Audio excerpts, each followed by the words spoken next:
మనం ఇప్పుడు చెప్పుకోబోయే ఇండోనేషియా వింత ఫ్యామిలీ గత కొన్నేళ్లుగా ప్రపంచానికి అంతు చిక్కని కథలా మారింది. ఈ ఫ్యామిలీ మిస్టరీని ఛేదించడానికి చాలా మంది సైంటిస్టులు, వైద్యులు ప్రయత్నించి విఫలమయ్యారు. ఇక స్థానికులు మాత్రం ఆ కుటుంబం వైపు చూడడమే మానేశారు. ఎందుకంటే పగలు మామూలు మనుషులా ఉండే ఈ ఫ్యామిలీ మెంబర్స్ రాత్రి కాగానే మారిపోతున్న తీరుతో స్థానికులు దడుచుకుంటున్నారు. మామూలుగా ఇంటి గోడ మీద బల్లిని చూడ్డానికి ఇష్టపడని పరిస్థితుల్లో స్థానికులు మాత్రం కంటి ముందు బల్లులాగా మనుషులను చూడడానికి తీవ్ర భయాందోళన చెందుతున్నారు. బల్లుల్లాంటి పెద్ద పెద్ద కళ్ళు, ఉబ్బిపోయిన పెదాలు, బిగిసిపోయిన మొహం, చర్మం అచ్చం బల్లిలా మారుతున్న వీరి ముఖాలను చూసి భయపడిపోతున్నారు. అందుకు ఆ కుటుంబం వైపు కన్నెత్తి కూడా చూడడం లేదు. అసలేంటి మ్యాటర్ అంటే ఇండోనేషియాలోని ఓ మారుమూల ప్రాంతానికి చెందిన సూర్య మురాంగ్ అనే వ్యక్తి 12 ఏళ్ల వయసు వచ్చే వరకు బాగానే ఉన్నాడు.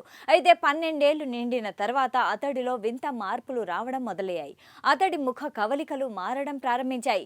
కళ్ళు ఉబ్బిపోయాయి. ఇక చర్మం బిగుసుకుపోయి ముఖం బల్లిలా మారిపోతుండేది.